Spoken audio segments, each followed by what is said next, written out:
What's up, and welcome back to Kinda Funny Gamescast. Of course, I'm Tim Geddes, and I'm joined by the new face of video games, Blessing Adeoye Jr. Tim, 7 days. I've been going through something. Oh, yes. Of course. Of course. Joining us as well is the Nitro Rifle, Andy Cortez. Is that a reference? Was that a reference, Bless? It was a Kendrick Lamar reference. Yeah. Gotcha. Is that from I've also been sick for the last 7 days. Oh, gotcha. Yeah. Kendrick references many more days than 7, but I love that Blessing decided it was worth the reference that he's been sick 7 days as opposed to Kendrick talking about what was it like.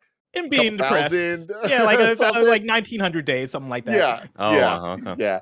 And it feels like it's been 1900 days, but it's only been about 7 that we haven't had the Big Daddy Greg Miller on the Kinda Funny Gamescast. Welcome back.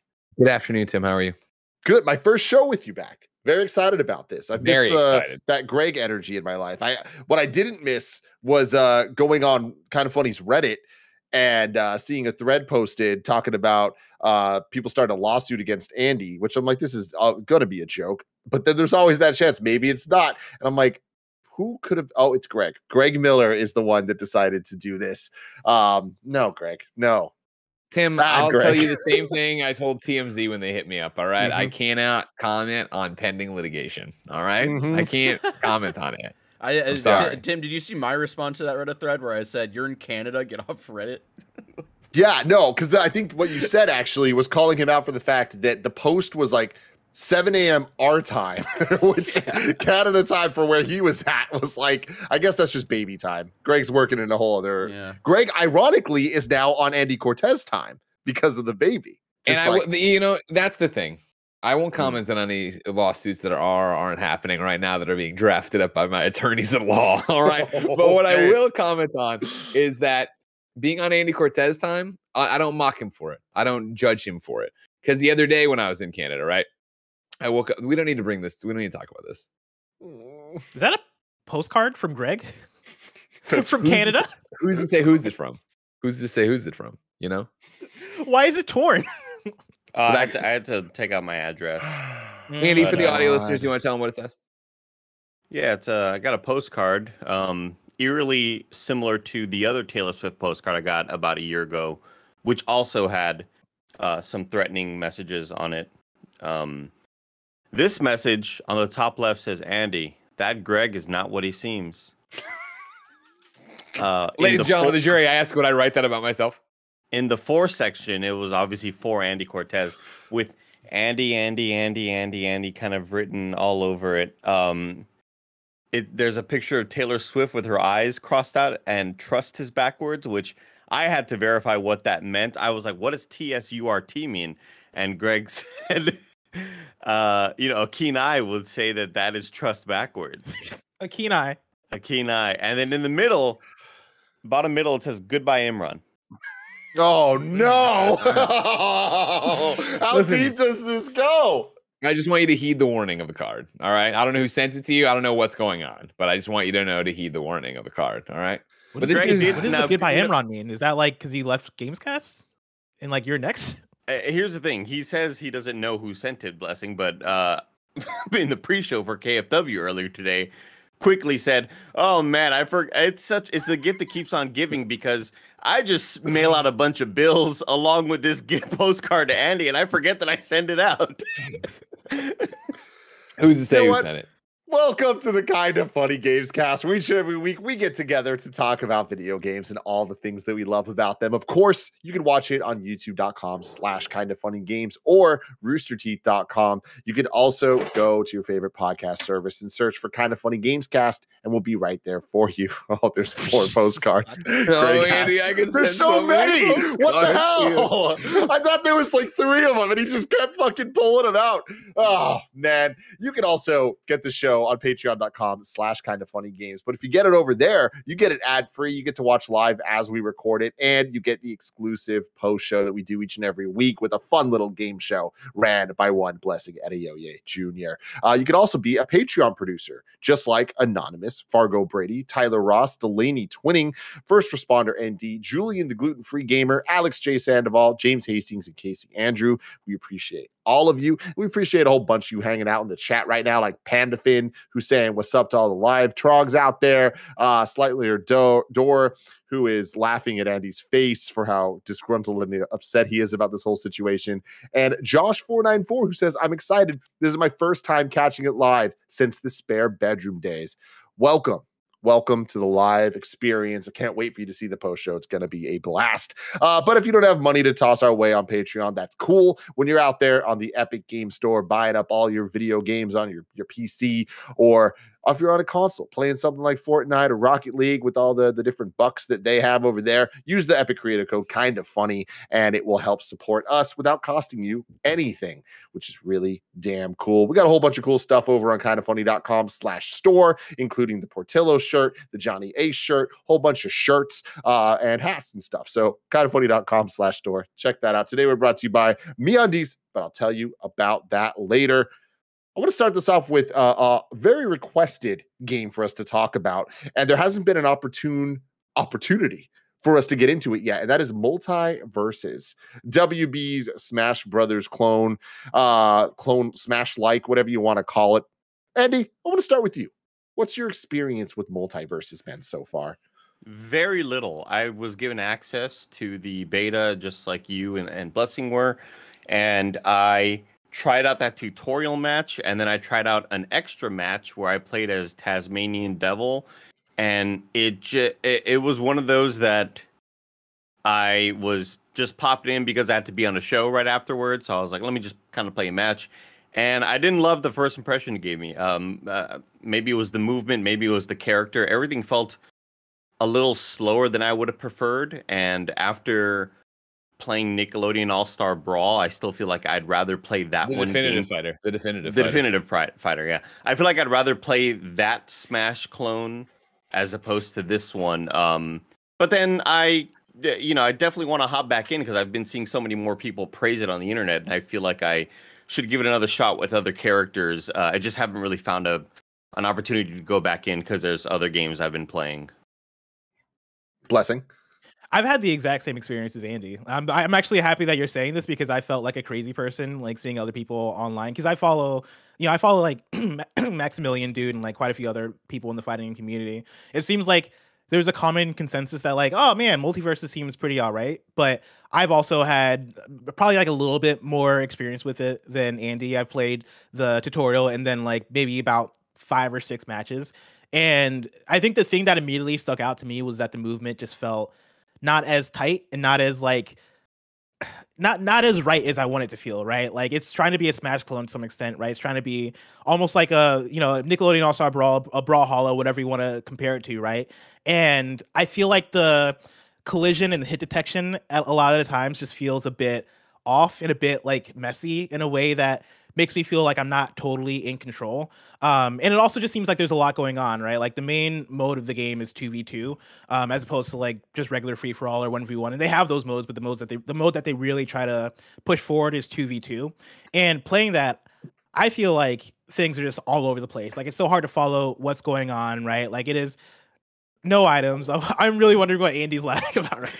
Yeah, I'm looking at Greg. Greg shows that's a hot one right there. Greg shows a stamp up to the camera and then does that face of like I'm dying of laughter right now. I can't anymore. I just can't. No better joke. There's no better joke I do than these postcards, everybody. Does Greg look more red to you guys than usual? Yes. He's a very red boy right now. I was like looking at him. You know what I mean? I was with my in-laws. I couldn't be as crazy as normal. Here's what I'll tell you though, Andy. This card's not going to you, so you got your wish. Okay. Oh my God.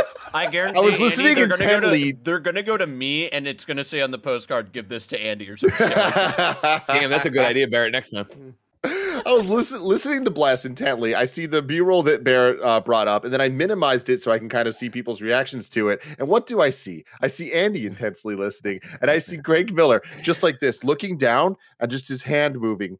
And I'm like, oh, he's writing something. And then I see him pull over and grab a stamp, and I'm like, oh, no.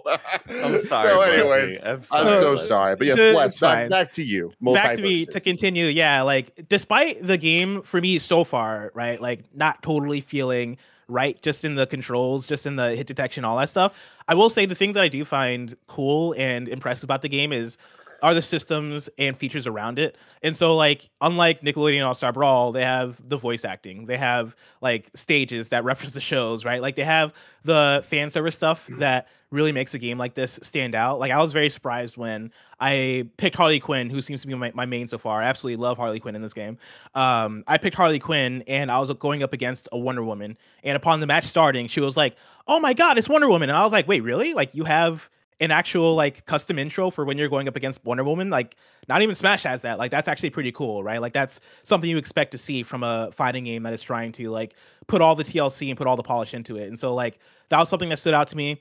Different characters have different classes, which I thought was really interesting. So you have like brawlers, you have mage characters, like Bugs Bunny is a mage, and you know, that's just to like designate like, oh, this is how this character plays, which I think is very interesting, and is like a thing that separates it from the other games in this genre, right? Like, it is trying to be almost a little bit more team-based and tactical, and almost more like a Overwatch in terms of, no, think about the classes you're picking, right? Think about how these characters might feed off of each other. Like, there's another character, I think, who is a original character for the game. I don't know if they're from a cartoon or whatever, but like, they're like a dog rabbit creature thing.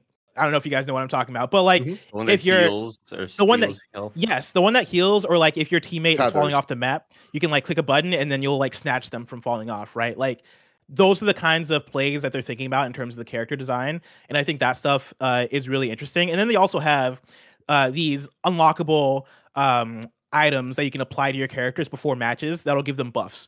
And so, like, one of the ones I had for Harley Quinn was if I use my up smash, it'll grant like 5% more distance on the smash, right? Or if I do like a side smash, it'll grant like 10% more damage, stuff like that, to actually have you think about like how you're going to approach this match before you even get into the match. Stuff like that I find fascinating, and I'm very curious to see how that actually plays in the long term for people that want to hop in and want to like build and grow, because it seems like this is a game that they're trying to treat like a ongoing service for the long run. Like, it is free to play. Its UI reminds me a lot of Fortnite, which I think is really interesting, really funny.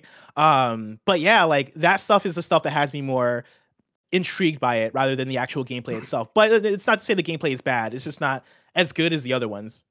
So you're talking about all the fighters or the fighting game fans you're seeing praise it. Are they praising the gameplay, or are they praising all the little stuff like you guys, or like that? Bless. I think it's a little bit of both, right? I think I'm seeing a lot of people intrigued by a lot of the systems around it, the stuff that I'm talking about, and then there are some people that seem like they do like the way it moves and plays, and maybe that's a thing that I'll come around on after playing it a lot more. Just so far, on like my first 6 matches, I just wasn't feeling it that much. Yeah, the immediate impression, which is like, I'd probably call it an unfair impression on my part, but I was like, oh, this is kind of the reverse Nickelodeon All-Star Brawl in terms of the fighting doesn't feel super great, but the presentation is incredible. 100%. Like, with all of the intros, with all of the costumes that could be unlocked, with the emotes, like, there's so many cool little creative add-ons that each fighter will have. And Nickelodeon All-Star Brawl was completely missing all of that, including the voice acting, including anything that really made it feel like you were actually going to play as SpongeBob and hear the voice acting, instead of just, let's just have the character there with it's silent, there's no sound effects. It's just like punches and weird sort of things like that. Generic so music I feel like, and stuff too. Yeah. No licensed music, anything like that. And I really feel like the presentation on this game is pretty remarkable so far. But even again, like the tutorial you start off in has like Mr. Meeseeks as like the targets that you're attacking, and even like that level of like, no, we're putting you into the WB world. Like, we're trying to put in as many references, as much like music, as much like voice acting as we can into this thing to actually make it feel polished and make it feel like a thing that we're putting effort into. Yeah, I feel like it's totally the reverse of Nickelodeon in that regard. And if I give it another shot, I will like most likely feel like the gameplay is up to that standard and kind of raises a bit more. But just those first, again, I did the tutorial and I played 2. I actually played 2 solo matches or whatever online against random people, and that's where, again, it was only 2 matches and I played as 2 different characters, and I don't feel like it was as satisfying to play, but hopefully I can get used to it, because it is it is trying to be its own thing. It's obviously like, hey, we are trying to be Smash Bros, but we're putting our own twist on it. It just felt a little bit slower. It felt like how Brawl feels compared to Melee. Yeah, you guys have absolutely nailed it. I think both Andy and Bless have said everything that I had to say about this, in the sense that it's like, oh, it looks like Smash, but it's not Smash. And that is the worst criticism I can give, because I want it to play like Smash so bad. And I think it really comes down to, like Bless was saying, the tightness of it all, and like the way like the dodge roll works, or just the dodge in general. Like that's something that I feel is so key and core to the Smash Brothers type of fighting game.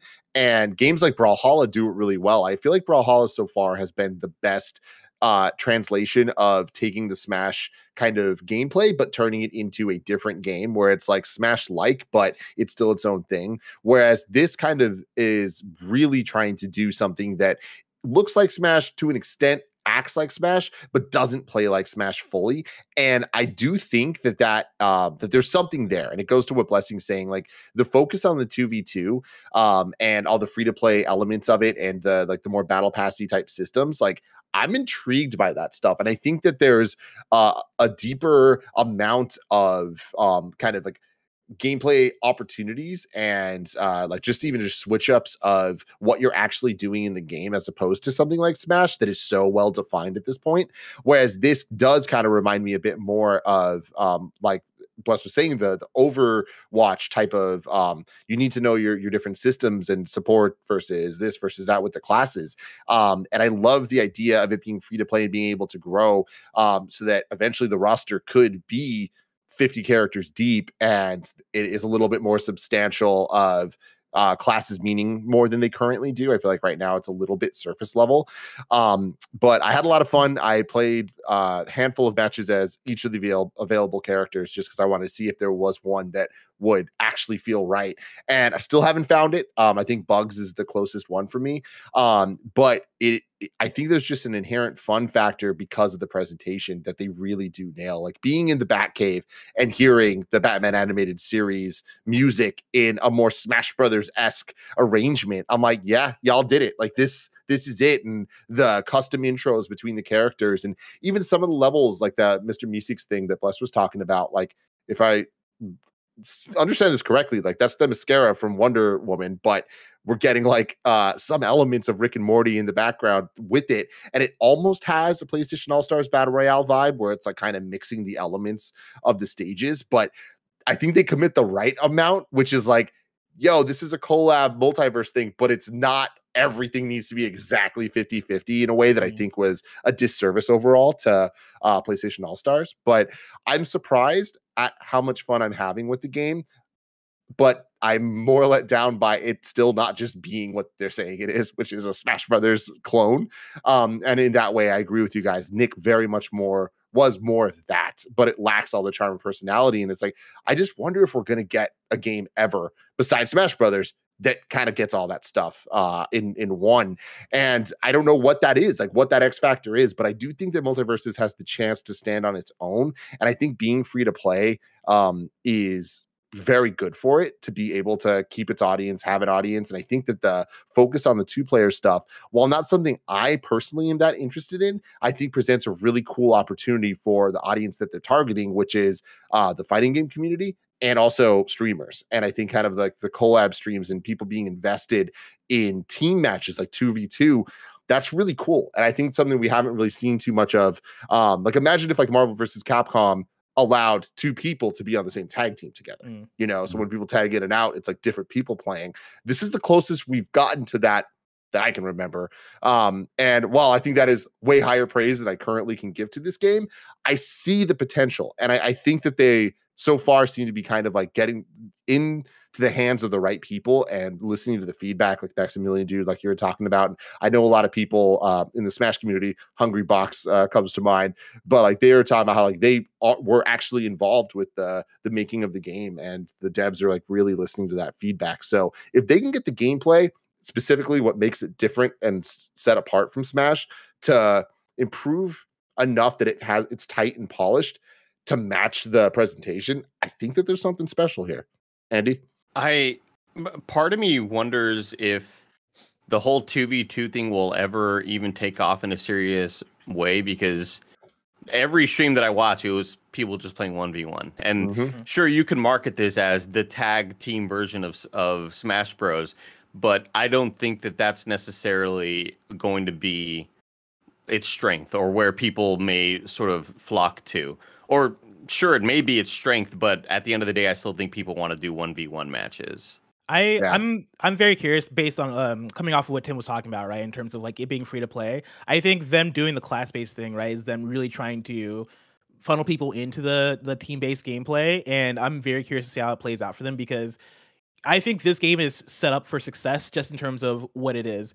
You know, like it being a Smash clone, you don't have many of those on other platforms that aren't Nintendo, right? And like, I think there is a hunger for that. I think you'll have people who will want to seek that out. It being free to play is going to get people in the same way that people get into Brawlhalla, and Brawlhalla has I don't know how thriving the Brawlhalla community is, but I gotta assume that it's somewhat thriving because it's still going and gets new characters and all this stuff, right?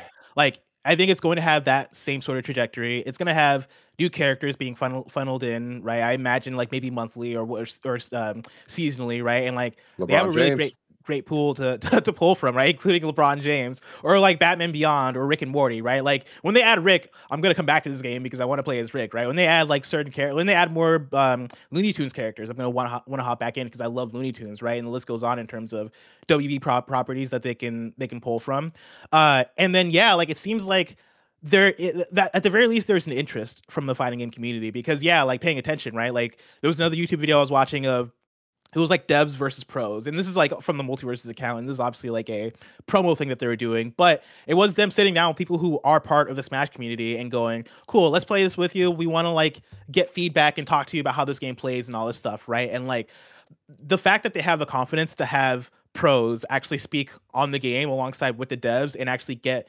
that type of feedback, I think speaks a lot to what their committal is to it, right? Like their commitment is to it, right? Like they really want the fighting game community to have at least some sort of involvement with it, and they want it to live long term. And I think on one hand, it's going to hit regardless because of the casual audience, because of the kids that are going to play it, because it's free to play and all that stuff. But yeah, I think the systems on top of it might be the thing that really nail it down for the fighting game community, because like even though we're talking about how it doesn't necessarily feel the best to play, I think one, that's a thing that they can maybe fix long term, but then also I do think all the systems are really interesting, like the class-based stuff, the applicable, like I forget exactly what they're called, but like I want to call them runes even though I know they're not runes, the items that you can attach to your characters to make them play certain ways. Like these are things that these are things I'm really curious about, right? These are things that I'm really fascinated about. I want to go in there and like unlock more items and see like, okay, like how the fuck can I customize my character to make them super powerful or make them play exactly the way that I play? Like I think that's the thing that's going to speak to a lot of people. And yeah, I think like long term, this game is probably going to stick around for a while. I don't see this game necessarily failing at launch. Yeah, we'll see like a year from now how it goes. It is interesting, and like to your point, Andy, about like they're focusing on the 2v2, but like no one's really doing that. I think that is the eternal struggle of these Smash like games, where as long as they keep coming out and they're not just Smash Brothers, they're all trying to do it's Smash Brothers, but here's the other gimmick. Here's what we're trying to push, and people keep not wanting that. People keep wanting it to be just Smash, and I feel like even with what Bless is talking about with the buffs that you can apply and all that, it's a really cool idea, but my worry about it is the only reason it exists is to feed the battle pass and to feed that type of like they need something to give people that's not just costumes. Because I mean, Smash Brothers had all the different like buffs and stuff you could do with the like spirits and stickers and all that stuff, depending on what version you were playing. And like nobody played with those, you know what I mean? Like that wasn't like the fun part of the game, and you could do things that give your character a triple jump or like change stuff up, just like this game's kind of focusing on. But while I understand and appreciate the attempt to make it stand alone, I do just think like it probably would just be more successful if they just did the thing that people are expecting it to be, as opposed to trying to make it stand on its own, And I think adding all those little buffs add more ways for the game to be broken, in quotes. And that is, I've just grown really tired of that model, because that's the Call of Duty model, where every 2 weeks there's a new build and a new gun and it's broken and you got to get in and check this out and level up that gun and blah, blah, blah. And then hey, we've heard your concerns. We're nerfing this sort of thing because it's too powerful. Here's the next buff, and now that thing is super powerful. And like, I think it's a brilliant way to get people to come back to your game, and it's also just kind of annoying to keep up with. Yeah. Moving on from MultiVersus, which I haven't. Wait, nobody told me how Superman plays. How's Superman play? I don't think Superman's playable. Oh, he's not in the beta. Okay, makes sense. No, at least I didn't. I think you might have to unlock him. He was locked. I didn't get him. I don't know if you can unlock him in the beta. Maybe, but MultiVersus is the greatest video game name of all time. Like they had a winner there. Congratulations, guys! You fucking nailed did it. Very damn cool. Vampire Survivors. Andy, you won't shut up about this game. So now, please don't shut up about this game. Talk about it. Vampire Survivors is a really cool video game. Next topic. It is. What is it for people that don't know? You just slacked me the other day and we're like, Greg, you really like this game, but I don't know what it is. I'm super jealous of Blessing with the Steam Deck because I just wish I had a portable version of it. That's how I started playing. I was like, oh shit, what is this? Like for some reason, I don't know how, it was already in my library. And I was like, what the fuck is this game that's already in my library? Vampire Survivors. I started playing and I was like, oh shit. It's cool. It's a $3 game on Steam. It's free on Game Pass PC. It's a game where you start off as just a character class or whatever. You start off kind of as like you're whipping like Simon, right? In Castlevania, and it's top down, and you just move around a room as little enemies start kind of moving towards you, and whenever you kill an enemy, sometimes they drop a blue item, and that item will allow you to upgrade. It's essentially the currency, and sometimes you get green, and that gives you more, and then red gives you a bigger chunk of currency. And you just want to keep on leveling up and leveling up, and as you level up, you find new ways to defend yourself as you're just kind of crawling around this area. There's no real place to go that I've seen yet. You're just trying to survive for as long as possible. But it is incredibly addictive in that every upgrade, you're not controlling anything, any attacks, by the way. It is all just using your left stick to move around. And you start off with the character that has the whips, and the whips are timed, and you kind of get used to the timing there. But with every new addition, you might get an item that creates kind of a radius circle around you that damages enemies the closer they get to you. And the next time you level up, hey, here's new abilities, or you can upgrade that last ability that we just gave you. And you kind of like, all right, well, which is more important? Do I want to be gaining 0.1 health every second? Or should I upgrade this whip ability, which now has 2 whips flying behind and forward, so then I'm protecting from behind as well. And it is the most simple video game. And it reminds me of like, this is what the characters in your favorite TV show would be playing. Because it's just, the name is Vampire Survivors, and it's mindless, and it almost in a way that kind of reminds me of playing Loop Hero and why I fell in love with that game. There's not a whole lot of skill involved. If anything, it's just like you don't need crazy reflexes. You just kind of need to gauge what area would be safest to run to, because maybe there aren't a whole lot of mobs there. And as you just keep on unlocking and unlocking, it really just has that roguelite hook that brings you back, because the next run you have the effects of the effects of your weapons will last longer now. There's a beam that shoots out that freezes enemies in place, and you can kind of upgrade the hell out of that beam to freeze the enemies, and you can make contact with them without getting hurt when they're frozen. So if you upgrade that a lot, you can kind of freeze a gigantic row of enemies and use that as kind of like a bridge to walk through so that surrounding enemies don't hurt you. It is so freaking addictive, and it's just that perfect kind of like, there's the carrot at the end of the stick, and I'm going to keep on going for that next upgrade and the next power-up and the next power-up. It's so arcadey. It's a blast. It's $3 on Steam. It's free on Xbox Game Pass PC.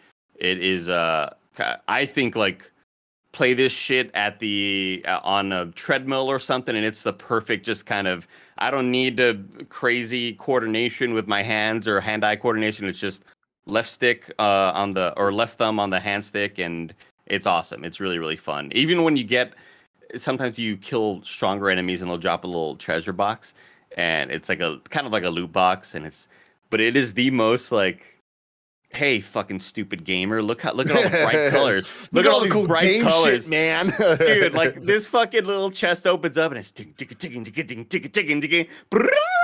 super awesome graphics, and it's like, here's the 3 things you unlocked, or the 1 thing you unlocked, and the 1 thing you unlock might it's usually going to be something that improves what your current loadout is. It's a fucking blast. I could not recommend it more. And yeah, I think Greg will love it in the way that you love playing a lot of like just any of the mobile games you've been enjoying. Now this would be a lot better with a Steam Deck. Don't get me wrong, Greg.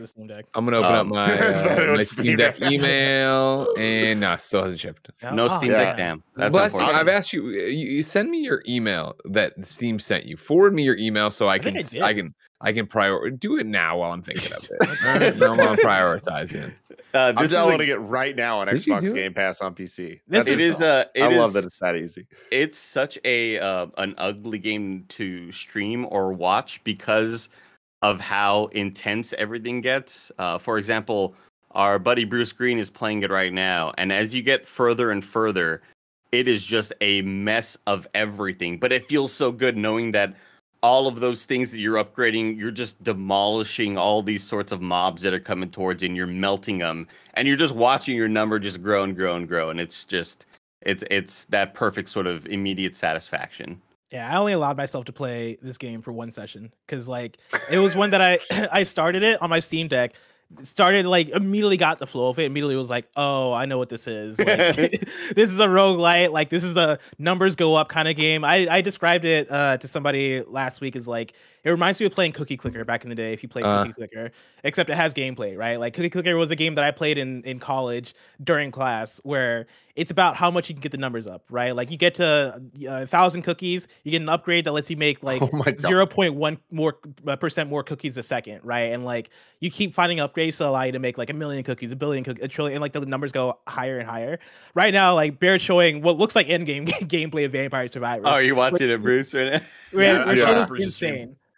Yeah, like this looks batshit insane, right? And like playing Vampire Survivors on my Steam Deck a couple weeks ago, like I started it, got maybe like 20 minutes into a session, and was like, I can never play this ever again because I will get super addicted to this because it is so like its hooks are so like well just laid out in terms of like how fast you progress, how fast you get upgrades, like how much more powerful you feel per second, how much more enemies they throw at you like after like minutes of playing, right? Like the way things amp up in the game are so good and so satisfying. And yeah, like it's one that right now, since it's on Game Pass, right? And even if it wasn't on Game Pass, for $3 on Steam, I think it's a steal.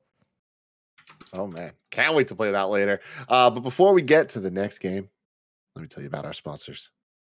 This episode is brought to you by MeUndies. I love MeUndies from head to toe, all over my body. If you don't believe me, of course, right now, I'm wearing the MeUndies shirt. You can tell by the little tag going on right there, right? I got the MeUndies lounge shorts going on. Of course, I got the undies, and then boom, MeUndies socks, baby. That's how we do out here at KindaFunny. I love being soft head to toe in the micro-modal fabric. You already know all about that, but if you don't, let's face it, summer's sweaty, but your butt doesn't have to be. With MeUndies light and breathable micro-modal fabric, you can stay comfy and cool all summer long.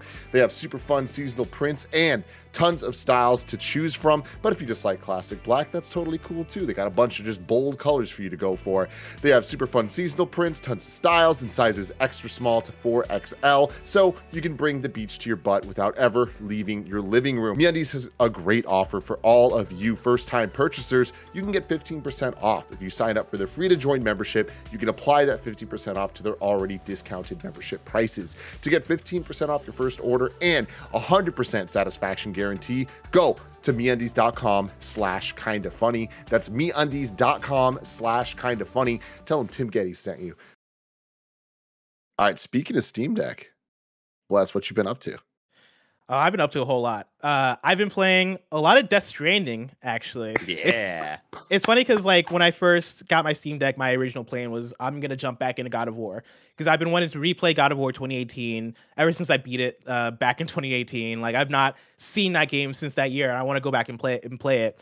for some reason, I've been getting super derailed. I've been playing games like Vampire Survivors or games like Rogue Legacy 2, and the list goes on in terms of indie stuff that I've been checking out and emulated stuff as well.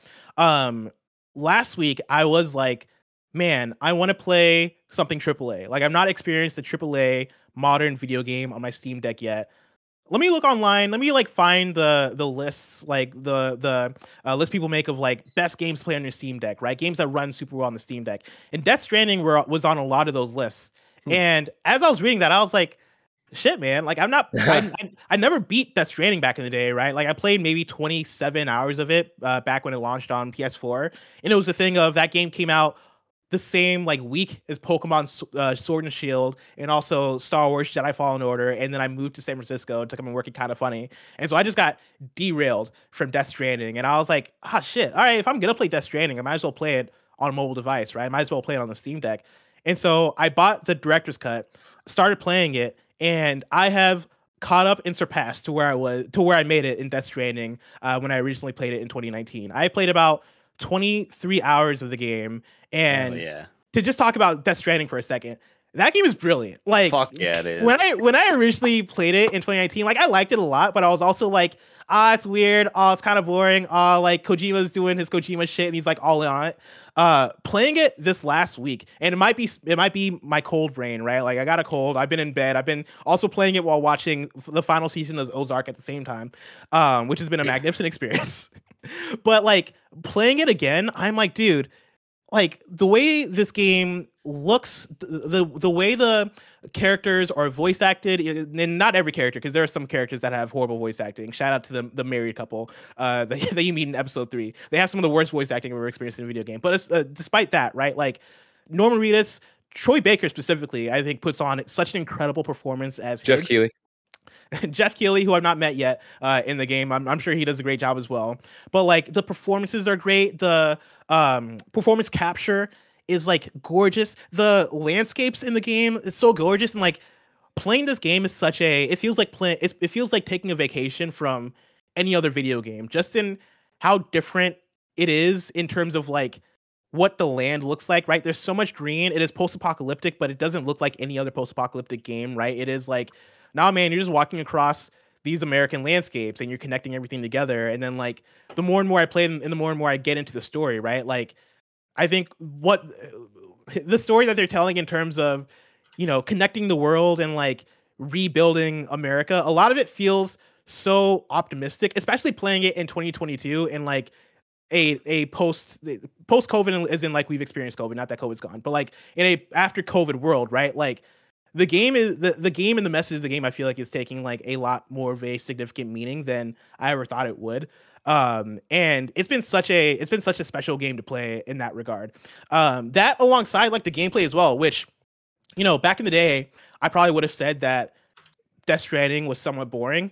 Playing it today, I've actually come around on it like fully in terms of, hey, it is just a sim. It is just a delivery sim, and if you play it as that, it is a magnificent game. Like the way that the options they give you in terms of like the different tools at your disposal, the different vehicles that you can get, the sharing of vehicles online, instructions online, finding somebody else's bridge that they've built for you, and then like giving them a like as you cross it. All that stuff has hit like so well this time around, and I'm having a complete blast with it. For real, like there's a lot of the Steam Deck in general. Me staring out the window, a hand pressed to it. But being up in Canada, right, separated from all my consoles, let alone the fact that it was family time and we were doing a bunch of stuff. When I would glance at Twitter and like get those pangs, I'm like, oh man, I can't wait to do this. Or man, I saw you playing. I was like, man, every so often it comes around the carousel of like, shit, I should really go back and platinum Death Stranding because I enjoyed that game so much. I just never did. And then watching you enjoy it and hearing you talk about it now, like I miss that. Like it was funny because we went back for the first time since the whole pandemic. Went back to one of Jen's friends' house in Quebec City, who had also had a child. So we're meeting, her kid for the first time, reuniting Jen, her, friend for the first time forever. But for me, no, Benjamin's the big kid, you know that. For me, it was this is the house that I reviewed Death Stranding in. Because we had gotten the code and I had packed the PS4 and I had gone up there and reviewed it in 2019. And so like check out 2019. And so like being up there and being back in that, I was like, man, like I just remember sitting here and like being wrapped up in a blanket and just like walking and then, waiting out the rainstorms and like just chilling out and figuring out how to crawl and taking my time so as not to fall down. It's like such a peaceful game.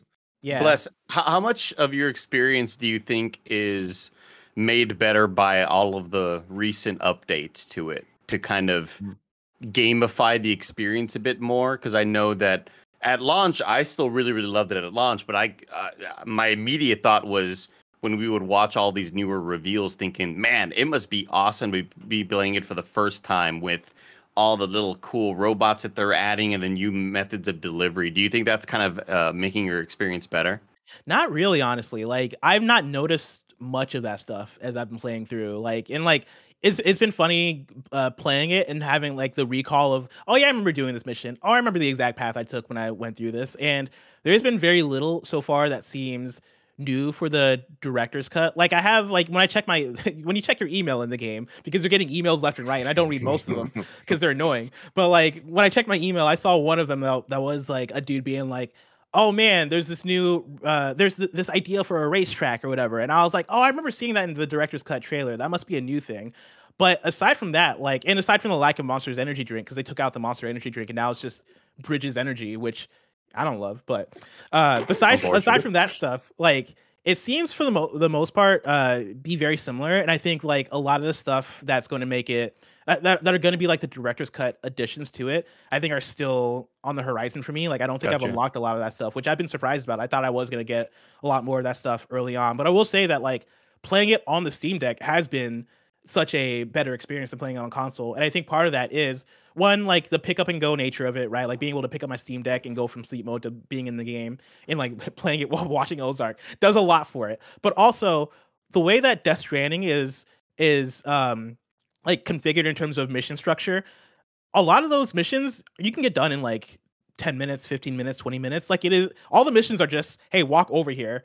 And like picking up my Steam Deck real quick and being like, let me knock out a quick 10-minute Death Stranding delivery. It is such a nice way to play the game as opposed to like sitting down at my desk, turning on my PS5, like picking up my DualSense. All right, like I'm locked in, I'm here now. Like being able to just pick up a Steam Deck and go through the motions of doing a delivery has been so great for it. And the game looks fantastic on Steam Deck. You know, like it is such a stark contrast of playing a AAA game on Steam Deck versus playing a AAA game on Switch. And this isn't to dunk on the Switch, but I've had the thing where I've set my expectations for how handheld games can look like based on the Switch. I am not expecting something to look super duper crisp, right? Like I'm not expecting something to look, you know, fantastic, unless that's like fantastic art style or whatever, right? But like fidelity isn't what I go for when I'm picking up the Switch, which is fine, right?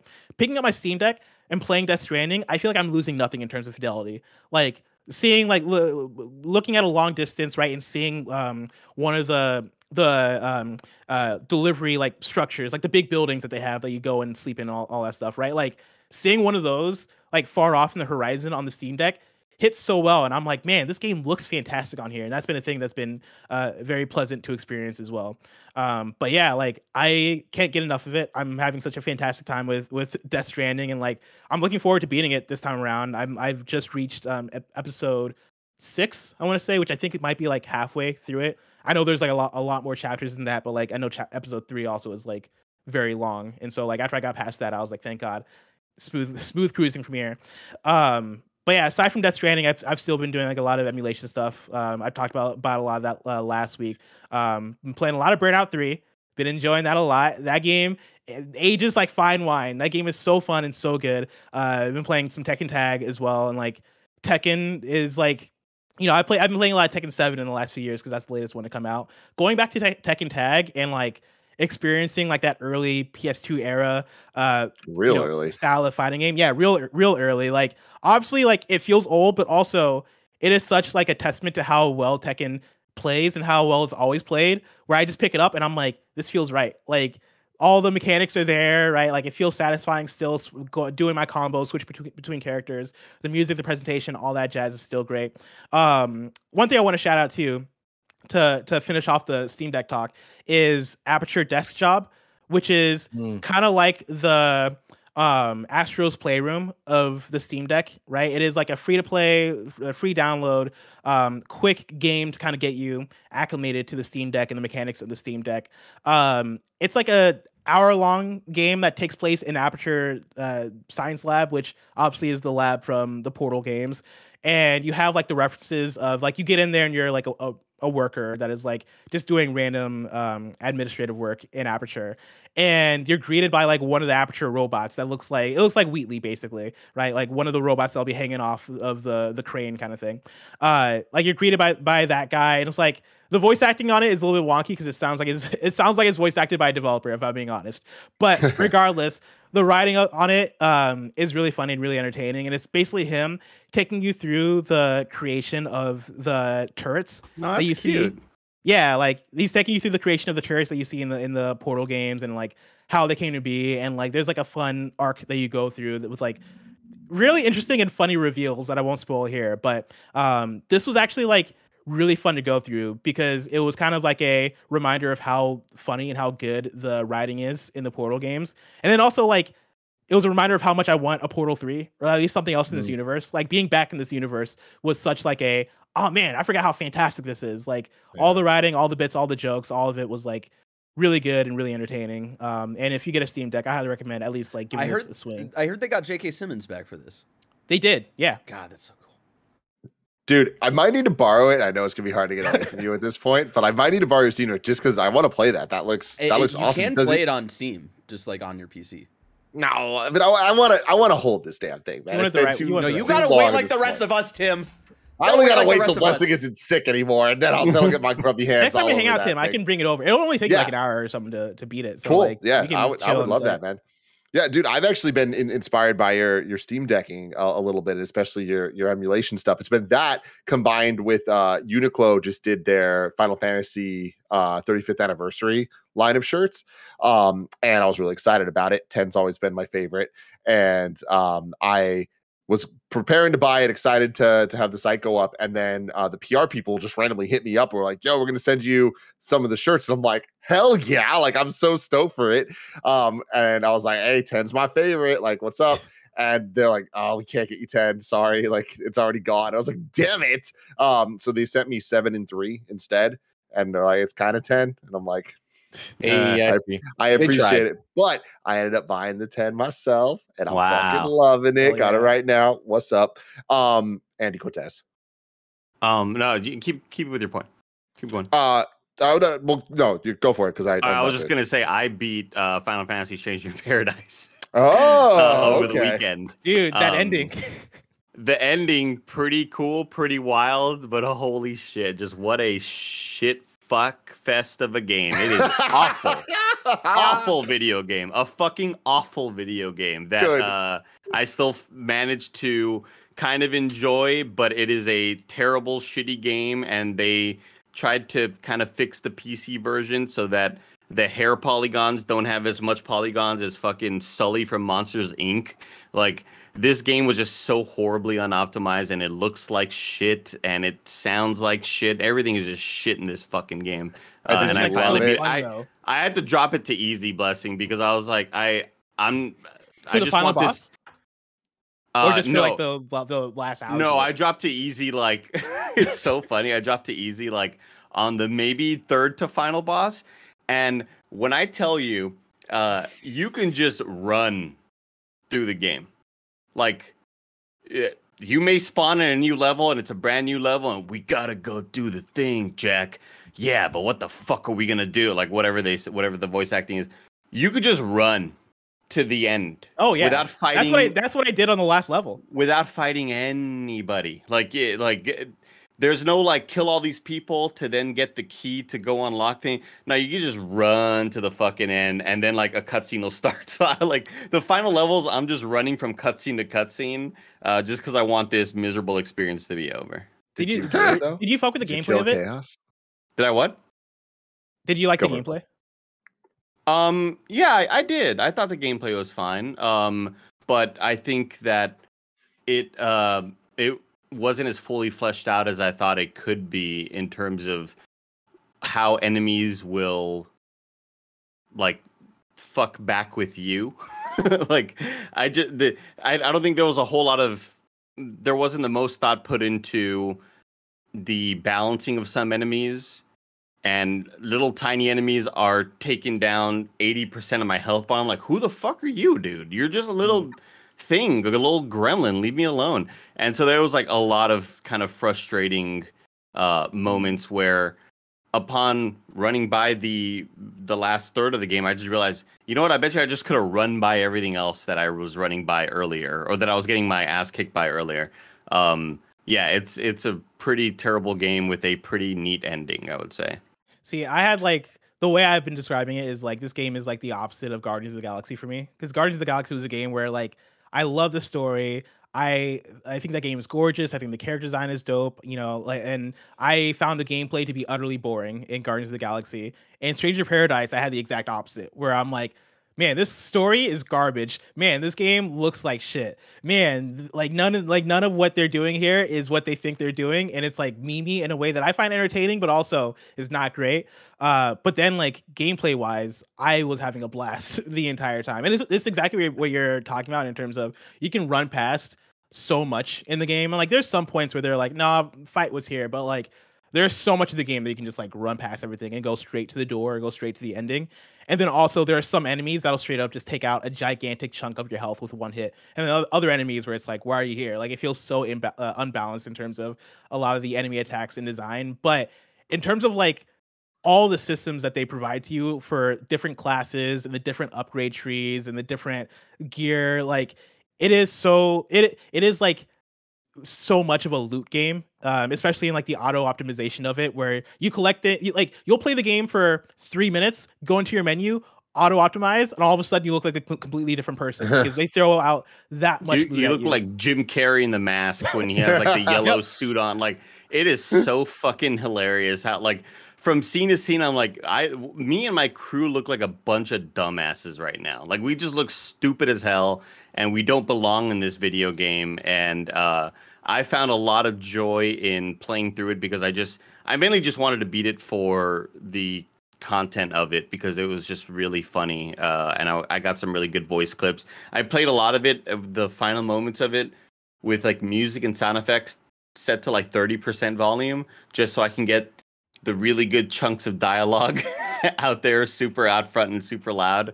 And there's just a lot of like, there's a part where a bad guy's like, don't you know who I am? I'm the blah, blah, blah, blah. I'm the darkness of whatever. And the main character, Jack, jumps at him with his sword. He's like, I don't give a fuck who you are. It is awesome. It's so good. It is awesome.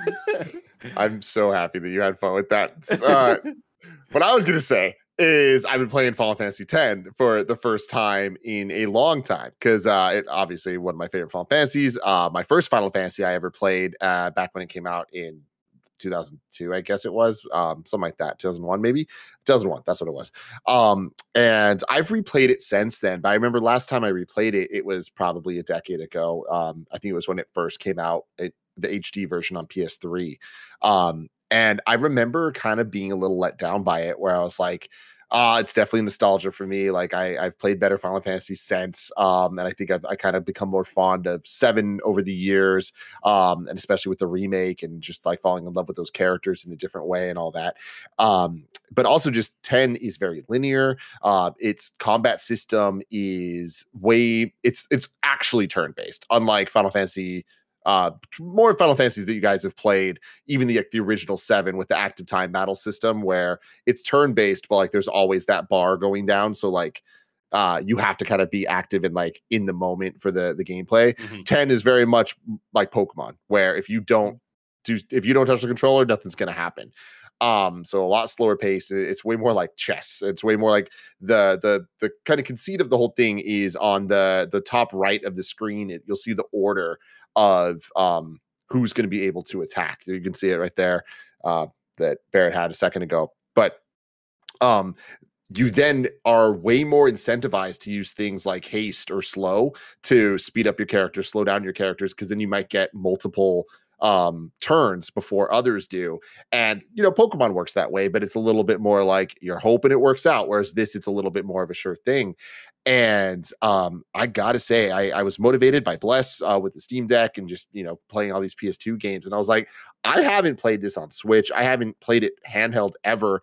And I remember being a little kid playing this on my tube TV and being like, God, can I imagine playing this portably? Like that would just be the dream to be able to just grind out these battles and stuff. And I was like, you know what? I haven't played anything in handheld on my Switch in a while. I'm just going to give it a shot.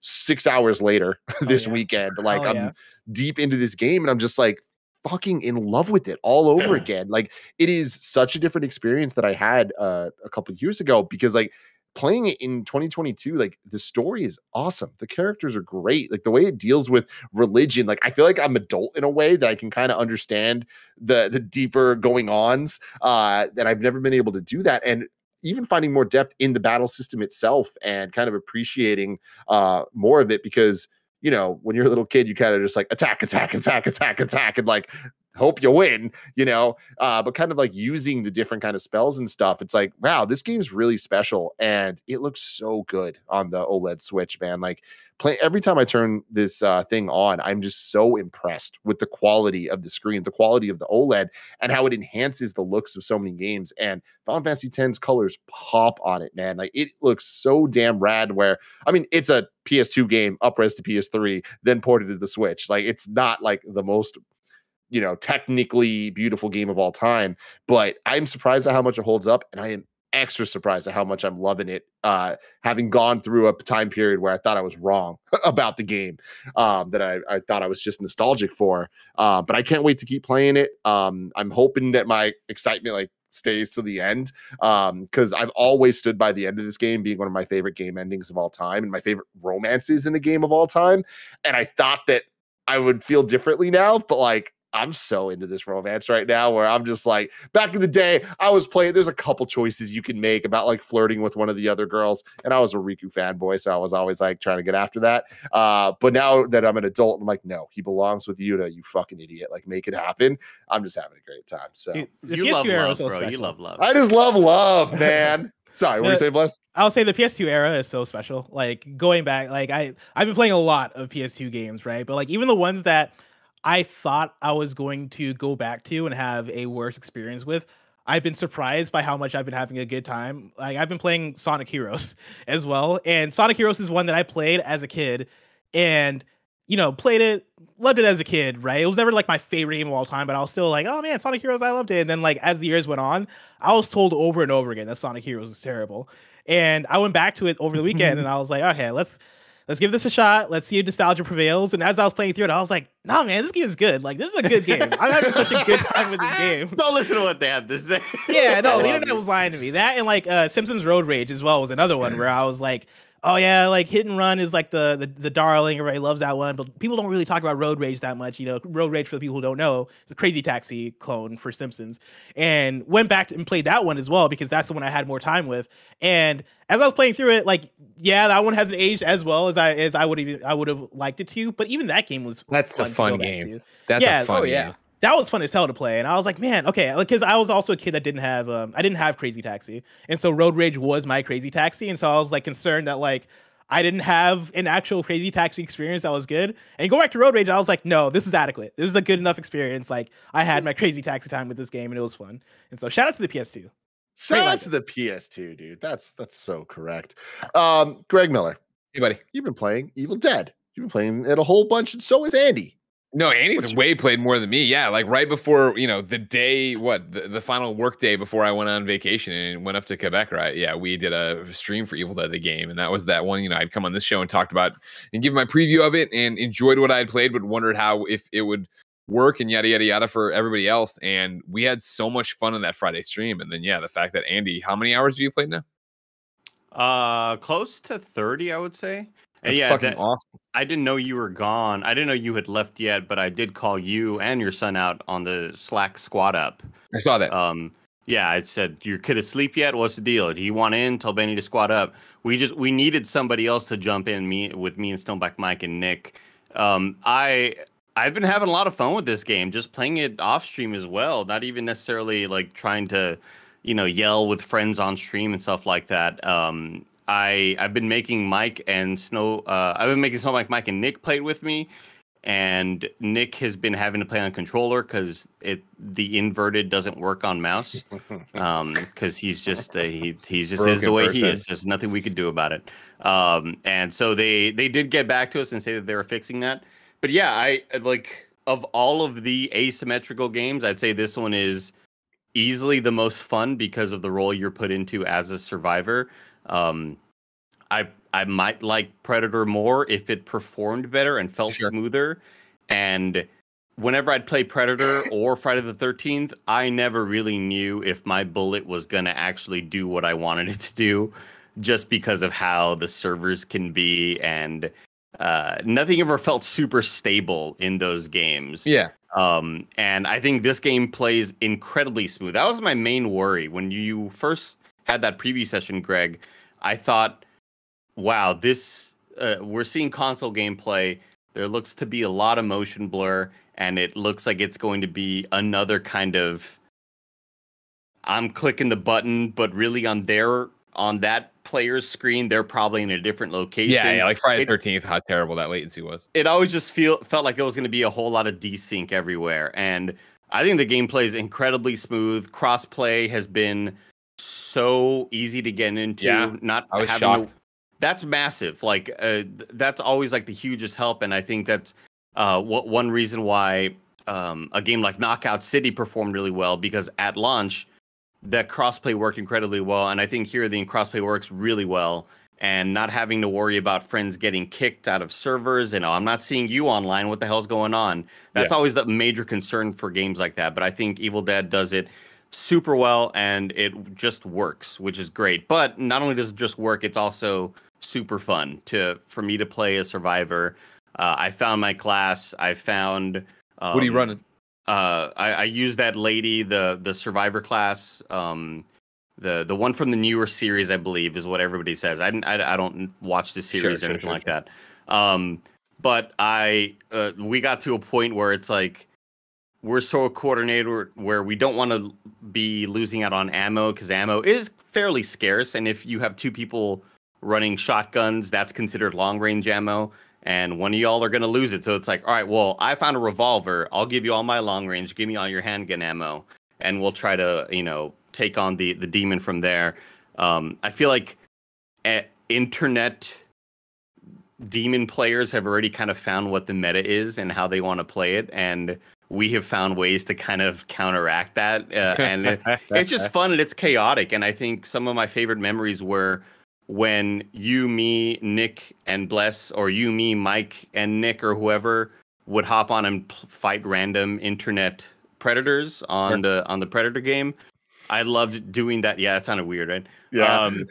I feel like I have that same sort of vibe hopping into this to play people online that are like, all right, let's see what this demon can do.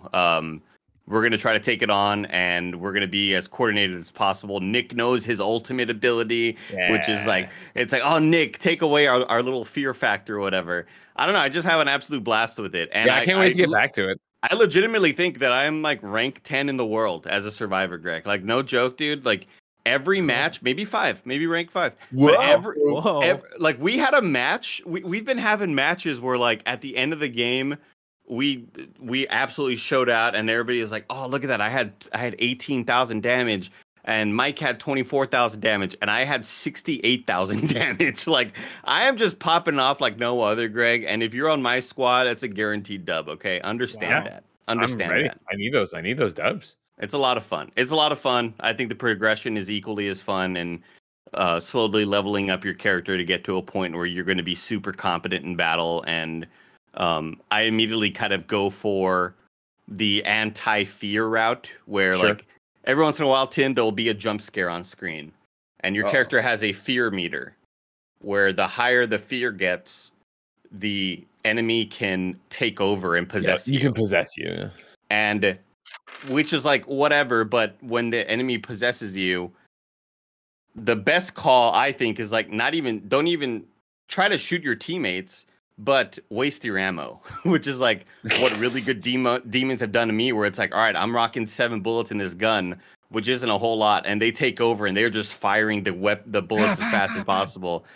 They can possess cars, and instead of possessing the cars to hit us, mouthful mode. they would possess the car to drive the fuck away, to get the cars away from us. So it takes us longer to get. So like, there's been that's one of the most annoying things I found as being the predator, being the demon, right? Was the fact that like I would run into Roger in the fucking car and it would do like no damage. Like, God damn it, what a waste of my time. And I think some of that is maybe the desync issues, but yeah, Tim, I was mentioning this game, like whenever we'd play Friday the 13th and you happen to pick up the shotgun, it's like, I could be aiming right at Jason. I don't know if these bullets are going to hit him just because of like how this online plays.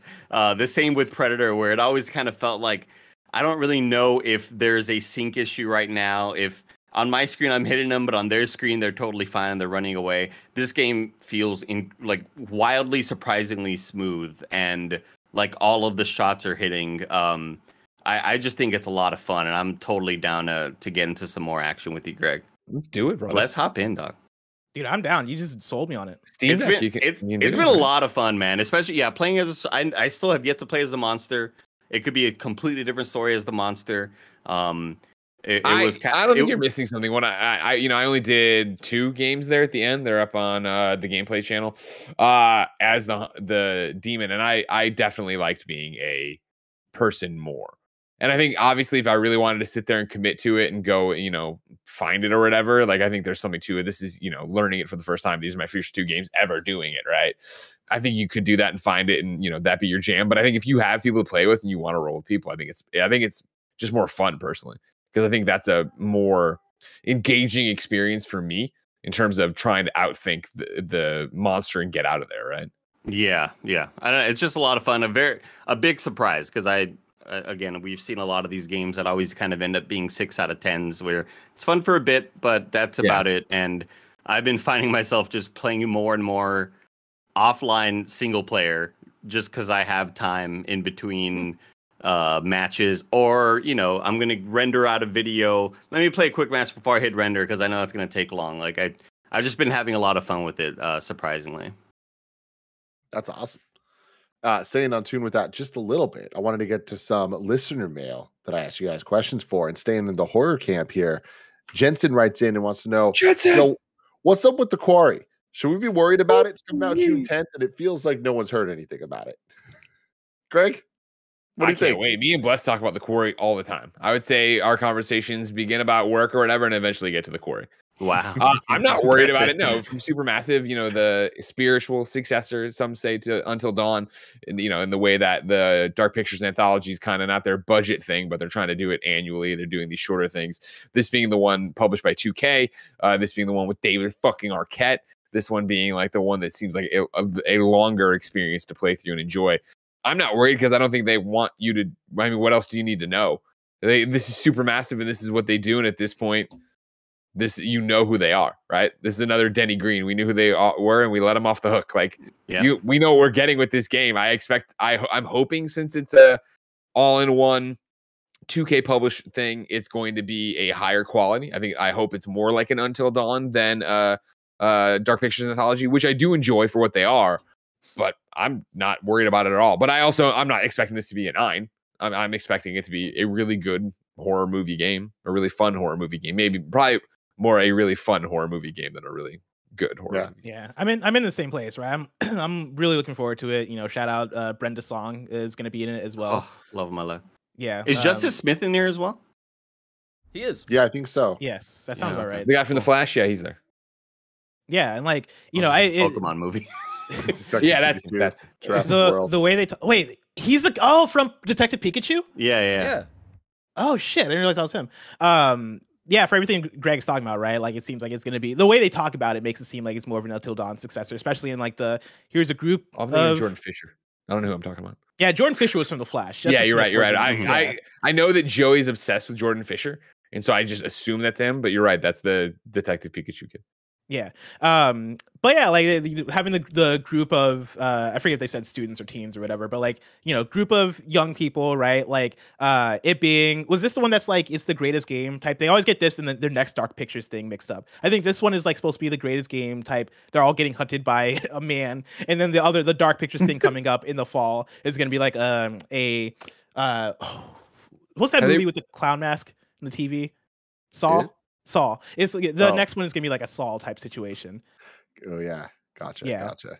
And like I'm down for both of these ideas, right? Like I think Supermassive's next 2 games are ones that like in terms of premise have me all the way sold. And yeah, this being published by 2K, this one being like separate from Dark Pictures, I think shows a little bit more promise than the Dark Pictures things because those have been like not as great quality, but slowly getting better in quality as things go. Yeah. Like, I'm confident in it. And I think, when you think of Until Dawn didn't have crazy marketing going into it either, right? Like I think Until Dawn, if you remember, was PSX. That was a fucking death march of a game. Where remember that was originally like a move game or whatever, and it just like fucking took forever to come out. And and it got a lot of word of mouth after it came out, where people were like, "Oh shit, this is really good." And I think if this one hits the same way, I think the word of mouth is going to be the thing that carries it through the summer. I just can't believe June 10th. Yeah, like that is so ridiculously soon. And like it seems like on the internet, the only stuff out there is IGN first had a 30-minute, first 30 minutes, and there was a preview. And I get, Greg, you make a good point that this is the type of game where what is there to preview? Like, if you want to be a huge fucking loser dork, like Greg does about the Quarry, they are doing and this sounds stupid and it's not like amazing content, but it's fun. I think there is an in-world podcast that is they publish right now. So you can download you can go, like, it's on Spotify or whatever. I'll look it up and get the name for you. But it's like you're listening to 2 characters in the game that are going to be podcasters in the game or whatever. But they aren't main characters. They're like, I assume you're going to find like things or listen to little snippets of it. But that show's already started or whatever. And I'm enjoying just that, like, that part easing me into the world of what they're doing and how goofy it is. So we'll see. Barrett, you're about to say something? Yeah, I was kind of going off of what Blessing was saying. I do wonder if like them looking back at Until Dawn and like kind of just looking at like the current like modern like streamer culture, if they're just kind of like waiting until they can actually get this into a lot of people's hands and like have this be kind of like a word of mouth situation and then really go in on marketing and stuff like that and really have that big push. Because I think the only, like, we're so close, it's June 10th is just a couple weeks away at this point. Like, I think we would be worried if it was like last week and they're like, hey, we got to delay it for a bit, until like a date that we don't even know. But the fact that we're so close and they haven't said anything yet, I think is more of just like them prioritizing more post-launch marketing rather than hyping it up. Yeah. And this wasn't announced too long ago. Yeah, and 2K is also kind of weird with just like a typical build-up. Like, I don't remember, like, and I'm thinking of like they're developers that aren't like under like the Borderlands team and stuff like that. They're always kind of like a little bit of a mixed bag and like how they want to ramp up marketing for upcoming games. I also do want to do like a self-correction. I think I was a little bit off with like the premise of the game, right? I went to Steam, and the way they describe it, one is like they're camp counselors, but then in the Steam description they say things quickly take a turn for the worse. Hunted by blood-drenched locals in something far more sinister, the teens' party plans unravel into an unpredictable night of horror. Friendly banter and flirtations give way to life or death decisions as relationships build or break under the strain of unimaginable choices. And so, like, they're being hunted, but I don't know if it's necessarily the greatest game. Yeah. And then the podcast is the Bizarre Yet Bonafide podcast. If you want to try that out. Nice. Oh yeah. Bonafide. What's up? Andy, like, is there a level of like fear to horny that you're like, you know what? It's worth the scare. Is it worth it? Like, is it worth it right now? Game, Andy. Yeah, that's true. I mean, this is a game that I will watch other people play. And I might even open up the page on Steam or, on Xbox. You'll flirt with it. Yeah, I'll think about it, Tim. I'm just saying, but under no Mike, circumstance will I play this. If Mike streams the Quarry, you gotta come through. You gotta come through, Andy. I'll be there. Yeah. I'll be there for the. You gotta help shits make and giggles. decisions. Will I be on camera? Maybe not. Yeah, well, yeah, Mike needs lots of decision-making help. I finally made him level up in Elden Ring over the weekend after he had gone, like, I don't know how long with losing 2.6 million runes at one point, and I forced him, and I had to have a heart-to-heart with him. He had like 750k runes, and I was like, Mike, level up, and he was like, all right, I'll do it. And I was like, no. I'm going to bring up your stream and I want to watch you do it. And then he covered up his level with his camera. And I was like, no, you only leveled up once. Get your health to a spot. And he was like, I'm a mage. I'm supposed to be dying fast. Like, no, you're not. A mage has like less armor. It's just I keep this. What's his deal? Why does he want to level up? Because he says it's not fun without the risk. You gotta have a low risk while you play. It's gotta feel dangerous. Mike's the it's like, well, you've already movie. lost 2+ million runes. Okay. Jesus Christ. Oh God. Mike L just wants to remind you 15 vigor in Farah Missoula. And 15 vigor. He had 15 vigor, and it's Oh just my like, God. just get to it. Like they're like, Mike, your health bar is smaller than your stamina bar right now. That should not be a thing. Okay. I fucking hate the guy. I hate the guy. God bless him. Let us know in the comments below if you are excited about the Quarry. I definitely am. Stay tuned for the Patreon exclusive post show where we're about to do a new episode of KindaFunny, and I'm very, very excited about that. Next week, if I'm doing my math right, looking at the calendar correctly, will be our Summer Game Fest /E3/not E3 predictions episode.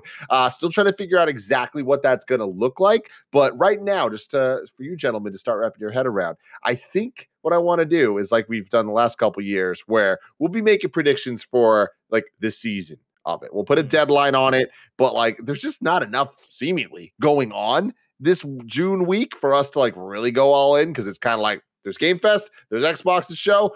Good luck. But we'll see. Stay tuned for all of that. But until next time, I love you all. Goodbye.